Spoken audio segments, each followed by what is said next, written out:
Testemunhos para a Igreja, volume 5, capítulo 90. O Verbo se fez carne. A união do divino com a natureza humana é uma das mais preciosas e misteriosas verdades do plano da redenção. É dela que fala o apóstolo Paulo nestas palavras.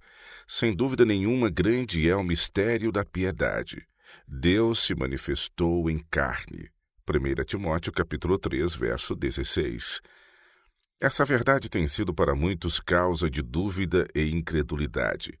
Quando Cristo veio ao mundo como Filho de Deus e do homem, não foi compreendido pelo povo de seu tempo. Humilhou-se tomando a natureza humana para poder atingir a raça decaída e reabilitá-la. Em virtude do pecado, porém, os homens tinham o espírito obscurecido, as faculdades entorpecidas e a percepção embotada a ponto de não lhe discernirem o caráter divino sob as vestes da humanidade. Essa falta de compreensão de sua parte foi um obstáculo à obra que Cristo se propunha realizar em seu favor, de sorte que, para imprimir força aos seus ensinos, precisou muitas vezes definir e defender sua posição. Pela referência ao seu caráter misterioso e divino, tentou dar às suas ideias uma orientação que favorecesse a virtude reformadora da verdade. De outras vezes, servia-se dos objetos da natureza, que lhes eram familiares, a fim de mostrar as verdades divinas. O terreno do coração era desse modo preparado para receber a boa semente. Fazia sentir aos ouvintes que seus interesses estavam identificados com os deles e que seu coração pulsava em simpatia por eles, nas suas alegrias e tristezas. Ao mesmo tempo, podiam observar nele a revelação de um poder e excelência que muito excediam os que possuíam seus mais respeitáveis rabinos. Os ensinos de Cristo se assinalavam por uma simplicidade, dignidade e virtude até então deles desconhecidas, e sua involuntária exclamação eram estas palavras: Nunca homem algum falou assim como este homem. João capítulo 7, verso 46. O povo escutava-o com prazer, mas os sacerdotes e príncipes, que faltavam eles próprios à sua dignidade de guardiões da verdade, aborreciam a Cristo pela graça nele revelada, que afastava deles as multidões para seguirem a luz da vida. Por sua influência, a nação judaica, deixando de discernir o caráter divino de Cristo, rejeitou o Salvador. A união do divino com o humano manifestada em Cristo se nos depara também na Bíblia.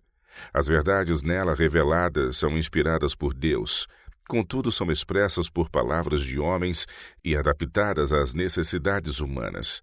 Assim se poderia afirmar acerca do livro de Deus o que se disse de Cristo, que o Verbo se fez carne e habitou entre nós.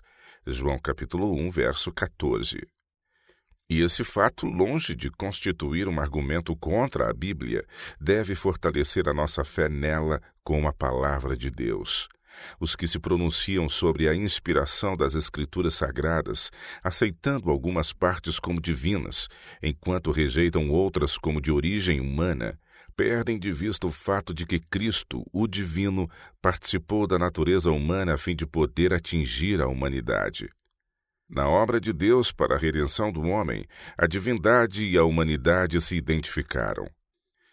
Há muitas passagens nas Escrituras que os críticos céticos declaram não serem inspiradas, mas que, na sua excelente adaptação às necessidades dos homens, constituem as mensagens do próprio Deus para conforto de seus filhos que nele confiam. Uma bela ilustração desse fato ocorre na história do apóstolo Pedro. Estava preso esperando ser executado no dia seguinte.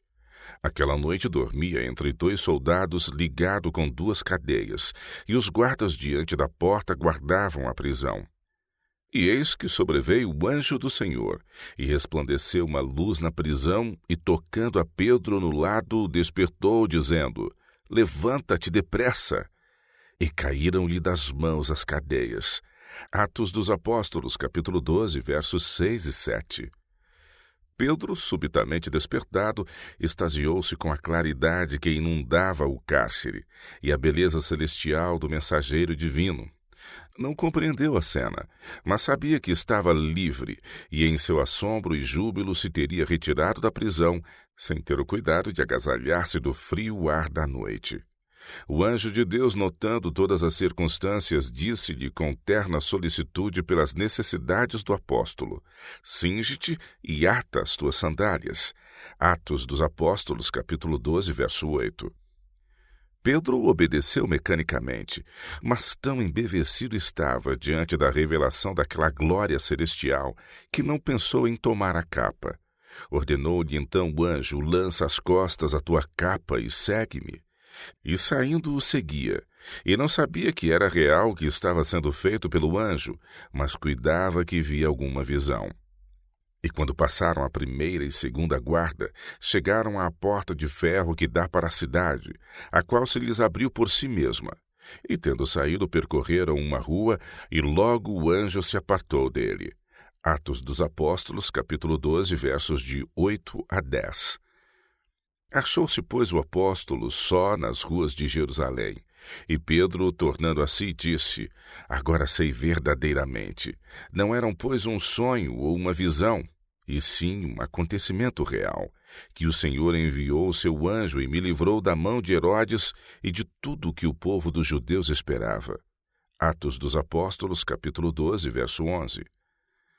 Os céticos podem sorrir à ideia de que um anjo glorioso do céu houvesse de dar atenção a uma coisa tão trivial como a de cuidar destas simples necessidades humanas, pondo talvez em dúvida a inspiração dessa narrativa.